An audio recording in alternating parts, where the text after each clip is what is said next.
Welcome to healthy food kitchen. நம்ம இன்றைக்கி வாழைக்காயை வச்சு செட்டிநாட்டில் செய்கிற மாதிரி வாழைக்காய் பச்சடி செய்ய போகிறோம். அதை வாழைக்காய் கூட்டுன்னு சொல்லுவாங்க. மட்டன் குடல் கறி மாதிரி அந்த ஸ்டைலில் செய்ய போகிறோம். எப்படி செய்யுதுன்னு இப்போ பார்க்கலாம். இப்போ வாழைக்காய் 2 வாழைக்காய் நறுக்கி வச்சுருக்கேன். கடலைப்பருப்பு ஒரு 6 டேபிள் ஸ்பூன் எடுத்து வேக வச்சு வச்சுருக்கேன்.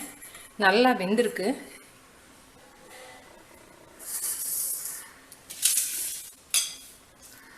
தக்காளி பழம் 1 பழம், சின்ன வெங்காயம் ஒரு 7 வெங்காயம் நறுக்கி வச்சுருக்கேன். தேங்காய் பூ 1 டேபிள் ஸ்பூன், பூண்டு 4 பூண்டு வந்து நச்சு வச்சுருக்கேன். கறிவேப்பிலை கொஞ்சம்,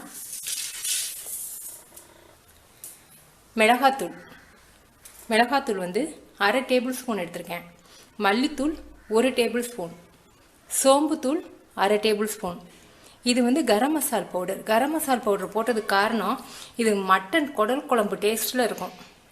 மட்டன் குடல் கூட்டு டேஸ்ட்டில் இருக்கும். செட்டிநாட்டில் கடலைப்பருப்பு போட்டு மட்டனில் குடல் கூட்டு வைப்பாங்க. அதுக்கு வந்து கொஞ்சம் பட்டை, கிராம்பு, ஏலக்காயெல்லாம் போடுவாங்க. நான் அப்படி தனித்தனியாக போடாமல் கரம் மசால் பவுடர் வந்து 1 சிட்டிகை அளவுக்கு எடுத்து வச்சுருக்கேன். 1 டேபிள் ஸ்பூன் ஆயில் ஊற்றிருக்கேன். கொஞ்சம் சீரகம், 1/4 ஸ்பூன் சீரகம், கடுகு, உளுந்தம்பருப்பு,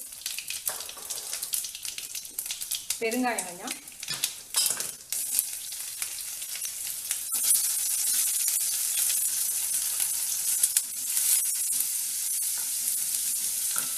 பூண்டு வெங்காயமும் கொஞ்சம் பச்சை வாடை போக வதக்கிக்கோங்க. இப்போ தக்காளி பழம் சேர்த்துக்கலாம்.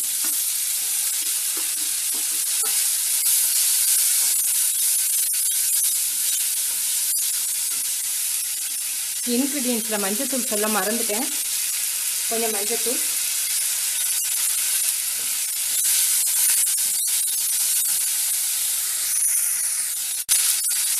கூட்டுக்கு தேவையான அளவுக்கு உப்பு சேர்த்துப்போம்.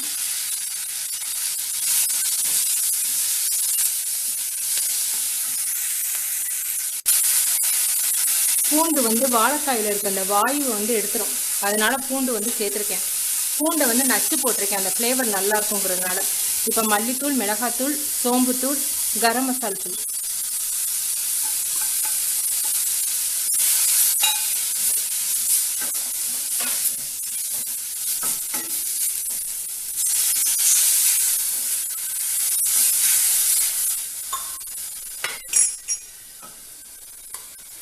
இப்போ கடலைப்பருப்பில் இருக்க தண்ணியை வேக வச்ச தண்ணியை எடுத்துக்குவோம்.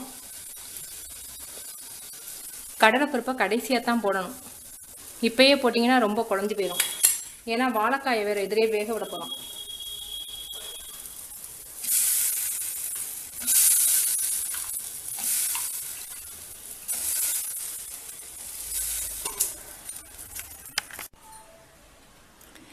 வாழைக்காய் வேகிற அளவுக்கு தண்ணி ஊற்றிக்கினீங்கன்னா போதும்.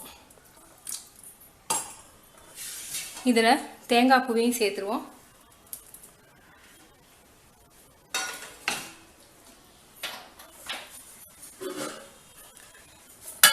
வாழைக்காய் நல்லா வேகட்டும். உப்பு உரப்பெல்லாம் போதும். வாழைக்காய் இப்போ வெந்துருச்சு. இப்போ கடலைப்பருப்பையும் சேர்த்து கொஞ்ச நேரம் சேர்த்து ஒரு 5 நிமிஷம் வேக விடுவோம். ஒன்று சேரணும்னா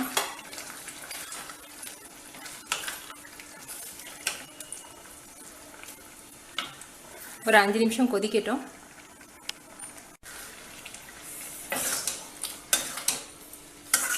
கடலைப்பருப்பும் வாழைக்காயும் ஒன்று சேர்ந்துருச்சு. நமக்கு ரெடி ஆயிடுச்சு.